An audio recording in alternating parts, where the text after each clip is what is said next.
Hello everyone. अगर आप one day competitive या किसी गवर्नमेंट एग्जाम का प्रिपरेशन कर रहे हैं और वोकेबलरी सेक्शन अपना स्ट्रॉन्ग करना चाहते हैं तो आप बिल्कुल सही जगह पे आए हैं। आज हम डिस्कस करेंगे कुछ इडियम्स एंड फ्रेजेस जो बहुत बार एग्ज़ाम में पूछा जा चुका है। साथ में ही OWS मतलब वन वर्ड सब्स्टिट्यूशन का कुछ प्रैक्टिस करेंगे। चलिए स्टार्ट करते हैं। और आज का हमारा पहला इडियम है a cock and bull story. A cock and bull story का अर्थ होता है मनगढ़ंत या झूठी या बेबुनियाद कहानी। अ कंप्लीट फॉल्स exaggerated और unbelievable story। एग्जाम्पल देखते हैं। His excuse for being late sounded like a cock and bull story। देर से आने का उसका बहाना बिल्कुल मनगढ़ंत लग रहा था, मतलब लग रहा था ऐसा कि वो बिल्कुल सही नहीं है, बिल्कुल गलत है। स्टोरी मन से बनाया गया स्टोरी है, उसके साथ ऐसा कुछ नहीं हुआ है। तो ये होता है a cock and bull story का अर्थ, मनगढ़ंत झूठी बेबुनियाद कहानी। अगला इडियम है अ ग्रीन हॉर्न। अ ग्रीन हॉर्न का अर्थ होता है नया अनुभवहीन व्यक्ति। ऐसा व्यक्ति जो किसी भी जगह पर नया हो, न्यू हो, उसको कोई एक्सपीरियंस नहीं हो, वो इनएक्सपीरियंस्ड हो। ठीक है, तो एन इनएक्सपीरियंस्ड और न्यू पर्सन को हम क्या बोलते हैं? अ ग्रीन हॉर्न। एग्जाम्पल में कैसे देखेंगे इसको? He is a green horn in politics. वह राजनीति में बिल्कुल नया है, मतलब कि वह राजनीति में बिल्कुल अनुभवहीन है, उसको किसी तरह का अनुभव नहीं है। तो ऐसे व्यक्ति को हम क्या कहेंगे? A greenhorn. So our next idiom is at variance with. At variance with. At variance with का अर्थ होता है किसी चीज़ से असहमत होना, मतलब सहमत ना होना, विरोध में, किसी चीज़ के अपोजिट, या किसी चीज़ से मेल ना खाना। मतलब कि एट वेरियंस विथ का अर्थ है इन डिसएग्रीमेंट और कॉन्फ्लिक्ट विथ। फाइन। अब हम इस इडियम को कैसे एग्जाम्पल में यूज़ कर सकते हैं? His actions are at variance with his words. उसके कार्य जो हैं उसके शब्दों से मेल नहीं खाते। इसका अर्थ है कि वो जो कहता है और जो वो करता है वो बिल्कुल अपोजिट होता है, या विरोध में होता है, या कॉन्फ्लिक्ट में होता है, मेल नहीं खाता है। मतलब करनी कुछ है और मतलब करनी उसकी कुछ है और कथनी कुछ है। तो ये हो गया हमारा एट वेरियंस विथ। हमारा अगला इडियम है, ये भी बहुत बार एग्जाम में पूछा गया है, अ snake in the grass. A snake in the grass का अर्थ होता है छिपा हुआ दुश्मन या धोखेबाज व्यक्ति। जो कहते हैं ना कि ऐसा व्यक्ति जो आपके सामने आपका दोस्त है लेकिन पीछे से वो वार करता हो, पीठ में चूड़ा भोंकना, ऐसे लोगों को कहा जाता है snake in the grass. A secretly dangerous और डिसाइडफुल पर्सन। डिसाइडफुल का अर्थ होता है जो धोखा देता है। ठीक है, तो छिपा हुआ दुश्मन, धोखेबाज व्यक्ति, अ सीक्रेटली डेंजरस और deceitful person. Example, he pretended to help me but he was a snake in the grass. वह मदद का दिखावा करता था लेकिन वो क्या था? वो मदद करना नहीं चाहता था, वो एक छुपा हुआ दुश्मन था। वो व्यक्ति जो था वो क्या था? A snake in the grass. Fine. चलिए हमारा अगला इडियम है apple of one's eye. Apple of one's eye. Apple of one's eye का अर्थ होता है आँखों का तारा। वो व्यक्ति जो बहुत ही आपका प्रिय हो, आँखों का तारा हो, बहुत प्रिय व्यक्ति। इसको इंग्लिश में अगर हम कहें तो someone who is very dear और beloved. Someone who is very dear and beloved, आँखों का तारा, बहुत प्यारा व्यक्ति जो आपका बहुत प्यारा हो। Her son is the apple of her eye. उसका बेटा उसकी आँखों का क्या है? तारा है। मतलब वो अपने बेटी को बहुत प्यार करती है, हर माँ करती है, तो वो अपने बेटे को बहुत प्यार करती है, वो उसकी आँखों का तारा है। तो एप्पल ऑफ वंस आई, आँखों का तारा। ये सारे क्वेश्चंस, इडियम्स जो हैं ये क्वेश्चन फॉर्म में एग्जाम्स में बहुत बार पूछे जा चुके हैं, तो ध्यान दीजिएगा। चलिए हमारा अगला इडियम है a chip on your shoulder. A chip on your shoulder का अर्थ होता है मन में पुरानी नाराज़गी या शिकायत रखना। अगर आपका किसी से झगड़ा हुआ तो आप अपने मन में, बहुत पुरानी बात है लेकिन फिर भी आप अपने मन में उसका नाराज़गी रखे हुए हो, तो ये इसका कॉन्टेक्स्ट है। A chip on your shoulder मतलब शोल्डर मतलब मन में पुरानी नाराज़गी रखना, शिकायत रखना। अ फीलिंग ऑफ एंगर और resentment because of a past insult और इनजस्टिस। ठीक है, अब इसे हम एग्जाम्पल में कैसे यूज़ करेंगे? He has a chip on his shoulder about his past failures.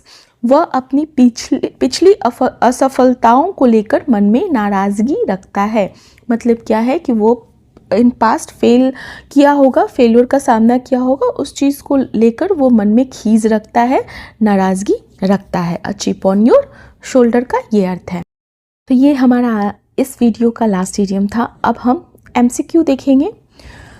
हमारा पहला, और ये जो है वन वर्ड सब्स्टिट्यूशन का है। A short journey for pleasure, आनंद के लिए की गई छोटी यात्रा।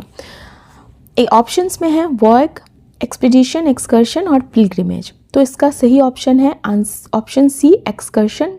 एक्सकर्शन का अर्थ होता है सैर। ठीक है, next question, a man who is recovering from illness, वह व्यक्ति जो बीमारी से ठीक हो रहा है। क्या बोलेंगे उसे? पेशेंट, इनवैलिड, कॉन्वलेसेंट या सर्जन। तो इसका सही आंसर है ऑप्शन सी, कॉन्वलेसेंट। फाइन। हमारा अगला क्वेश्चन है, a person who starves the body for the good of the soul, वह व्यक्ति जो आत्मा की शुद्धि के लिए शरीर को कष्ट देता है या उपवास करता है। ऑप्शन मॉन्क, एसेटिक, हर्मिट या फास्टिंग पर्सन। सही ऑप्शन है ऑप्शन बी, एसेटिक मतलब तपस्वी। ठीक है, हमारा अगला क्वेश्चन है, अ वेरी डेलिकेट फ्लॉ और mistake which is not expected from the person making it, ऐसी बहुत नाजुक गलती जो उस व्यक्ति से अपेक्षित नहीं थी। ऑप्शन ब्लंडर, फॉक्स पैस, सोलेसिज्म या एरर। इसका सही ऑप्शन है ऑप्शन सी, सोलेसिज्म मतलब अनुचित या असंगत भूल। ठीक है, हमारा अगला क्वेश्चन है, टू मेक परफेक्ट और कंप्लीट, किसी चीज़ को पूर्ण या संपूर्ण बनाना। ऑप्शन है सप्लीमेंट, कंप्लीट, कॉम्प्लीमेंट या इम्प्रूव। इसका सही ऑप्शन है वो सी है, इसका कॉम्प्लीमेंट होगा, मतलब किसी चीज़ को पूर्ण करना, कंप्लीट करना, पूर्णता देना। और next question, pertaining to an individual from birth, जन्म से संबंधित या जन्म से मौजूद। Option hereditary, second acquired, congenital, chronic. इसका सही ऑप्शन है कंजेनिटल मतलब जन्मजात, जन्म से ही वो चीज़ मौजूद है, रिलेटेड है। Next is a garland of flowers, फूलों की माला को हम क्या बोलते हैं? हमारे ऑप्शंस हैं बुके, गुलदस्ता जिसे आप कहते हैं, रेथ, नेक्स्ट स्प्रे, पुष्पगुच्छ या पॉजी। पॉजी का अर्थ होता है छोटा गुलदस्ता, तो इसका सही ऑप्शन होगा रेथ, पुष्प, माला। तो फूलों की माला को हम रेथ बोलेंगे। हमारा अगला क्वेश्चन होगा, ये भी वन वर्ड सब्स्टिट्यूशन का ही है, अ वार्निंग ऑफ इम्पेंडिंग डेंजर, मतलब आने वाले खतरे की चेतावनी को हम क्या बोलेंगे? तो हमारे ऑप्शंस हैं नेव, भोला, डाफ्ट, मॉनिशन या ऑब्ट्यूस। तो इसका सही आंसर होगा ऑप्शन सी, मॉनिशन मतलब पूर्व चेतावनी, a warning of impending danger. Our next question, annoyed और irritated and quick to take offense at petty things, छोटी छोटी बातों पर नाराज हो जाने वाला या चिड़चिड़ा व्यक्ति को हम क्या कहते हैं, किस नाम से बोलते हैं? उसके लिए एक शब्द। इस तरह के व्यवहार को हम क्या बोलेंगे? काम, प्लेसिड, हफी या इंडिफरेंट। तो ऑब्वियस सी बात है, यहाँ पे तो मैंने मीनिंग डाल रखा है इसलिए पता चल जाएगा आपको। सी, हफी चिड़चिड़ा होता है, तो छोटी छोटी बातों पर नाराज हो जाने वाले को हम चिड़चिड़ा ही जनरली कहते हैं। Next question, a liquid with healing, magical and poisonous properties, ऐसा कोई भी लिक्विड जिसमें जिससे उपचार भी हो, जादुई भी हो और विषैला पॉइजनस भी हो, विषैला गुण भी हो। इसे ऑप्शन में है विस्कस, गाढ़ा, डलकेट, पोषण या सॉलिड। तो इसका सही आंसर होगा ऑप्शन सी, पोषण, औषधीय मिश्रण। ठीक है, विस्कस आपका गाढ़ा हो गया, डलकेट हो गया मधुर, सॉलिड हो गया ठोस। मैंने साइड में आपको मीनिंग भी डाल रखा है ताकि वन वर्ड के साथ साथ आपको दूसरे वर्ड का मीनिंग भी पता चले। A substance easily evaporated eight normal temperature, ऐसा पदार्थ जो सामान्य तापमान पर आसानी से इवोपरेट हो जाए। ऑप्शंस हैं स्टेबल, सॉलिड, वोलेटाइल या विस्कस? तो ऑप्शन होगा सी वोलेटाइल। वोलेटाइल का अर्थ होता है वाष्पशील, मतलब जो इजिली इवापोरेट हो जाए रूम टेम्परेचर पे। A sheath for the blade of a sword, तलवार की धार को रखने का मयान। ठीक है, तो हमारे ये सारे जो क्वेश्चंस हैं एग्जाम्स में पूछे जा चुके हैं। तो इसका ऑप्शन है स्कैबर्ड, डेन्यूट, डाइवल्ज या एक्सपोज। तो इसका सही आंसर है ऑप्शन ए स्कैबर्ड। ठीक है, जिसको आप हिंदी में मयान कहते हो। हमारा अगला question, a person who talks too much for himself, वह व्यक्ति जो अपने बारे में बहुत अधिक बात करता है, उसे हम क्या कहते हैं? ऑप्शंस देख लेते हैं। हमारा पहला ऑप्शन है introvert, introvert. Second one is egotist, third is listener, fourth one is reticent. तो इसका सही ऑप्शन है ऑप्शन बी ईगोटिस्ट, मतलब आत्म प्रशंसक, जो अपनी तारीफ करता रहता है।